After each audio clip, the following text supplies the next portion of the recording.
Hi, welcome back. Happy Brew Day Wednesday to those of you that celebrate Brew Day Wednesday. What's gone on in the last week is I've moved the Scottish Ale into the bottles, and I've actually got the next batch of Weizenbier sitting here on the bar in the secondary, so that should be ready to bottle next week sometime. In the meantime, I thought what we would do is go through the beers that I've brewed, and I'm going to give you what my personal ranking is on each one. This is the American Light that seemed like it was never going to carbonate, and man, it turned out to be a great beer. So cheers.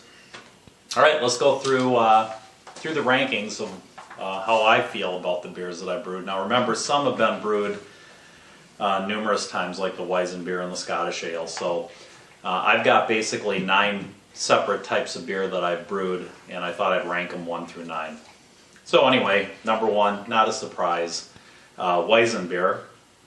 Real fruity, nice flavor, easy to brew, just a delicious beer, and that's a family favorite. Not just here, but anyone that seems to come over likes the Weizenbier. Now, my favorite, coming in at number 2 only because, you know, I guess I'm kind of outweighed by all the people that like the Weizenbier. The Scottish Ale is an awesome beer, and it's got smoky chocolate overtones. It's just that it's a great beer. I can't say enough good about it. Just like the Weizenbier, if you're going to have 2 that you keep around all the time, go for the Scottish Ale.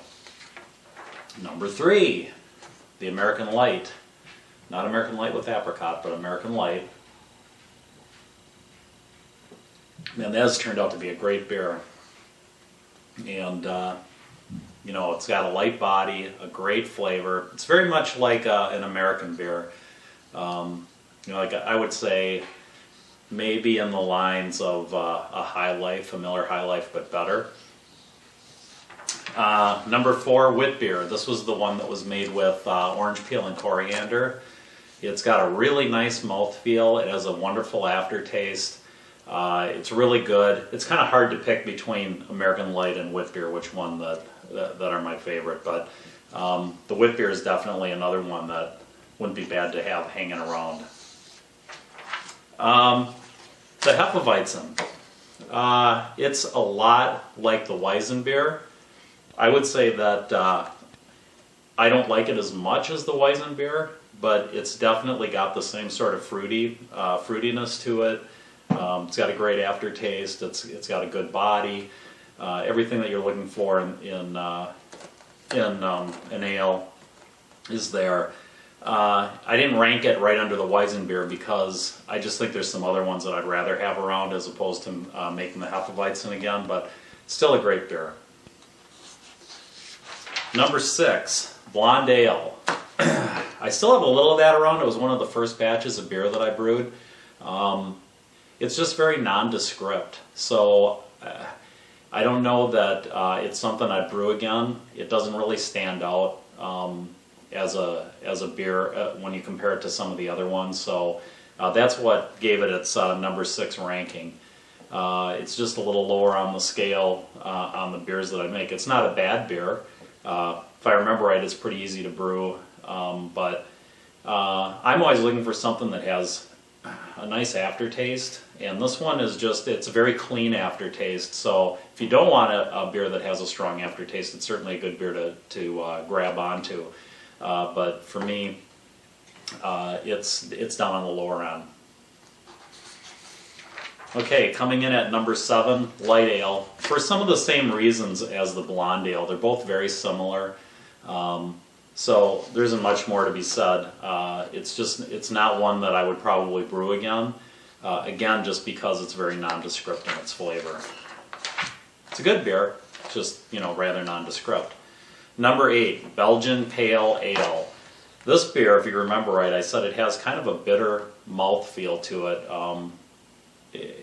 The finish is good, but it just, and I'm not a big bitter beer fan, So I'd steer clear. Personally, I'd steer clear of this one. I've had other people that have come over and really liked it because they're looking for more of a bitterness in their beer. I didn't particularly care for it. It got better as it got older. When I first started drinking it, it was, I would say the flavors hadn't blended well enough, so it wasn't really what I'd consider to be a good beer, but it had gotten better over time. Again, though, due to the slightly bitter flavor to it, it's not one that I would brew again. That's why I got the number 8 ranking. And number 9, American Light with apricot.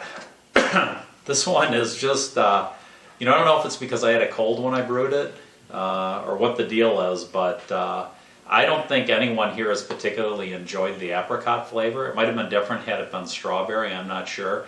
I like it. When you start drinking it, it's pretty good, and definitely you can pick up on the apricot flavor. I would say that if I do another flavored beer, it certainly wouldn't be with the apricot flavoring. But I still think this is going to be a good beer for out in the hot sun in the summer, and I think people will be more apt to drink it then, and I think it's going to get better over time. But there's just something about it that after you've had a bit of it, you get tired of it. So anyway, I don't think I'm going to have any problems moving it. I've got plenty of people that will drink it. But anyway, that one hit the bottom. I wouldn't do it again. I might do American Light with a different flavor, like a strawberry or a blueberry, and I certainly would cut back maybe. I know I was initially very concerned that no one was going to know whether it was just a citrus flavor or whether it was really apricot, and I ended up using 2 bottles, and you can tell it's apricot. I mean, there's no doubt about it. The other thing I noticed too is with the apricot in the American Light, the head is like overwhelming. So I'm not sure why it affects it that way, but you have to really be careful when you pour it, or you're going to have all head and very little beer. So anyway, those are the 9 that I brewed over the last, 6 months. And where I rank them, I've got some other ones that I still have yet to do. I'm going to do an English brown ale and a red ale, and we'll see where those fall out. Probably do the brewing of the English brown ale next week, and I'll probably do a video on that just so you can see how it's put together. I don't think it's going to be much different than the Scottish ale as far as the process. So anyway, that's it. So until next week, have a great week, and cheers. This has been a Matty Boy presentation. Say bye-bye, Matty. Bye-bye.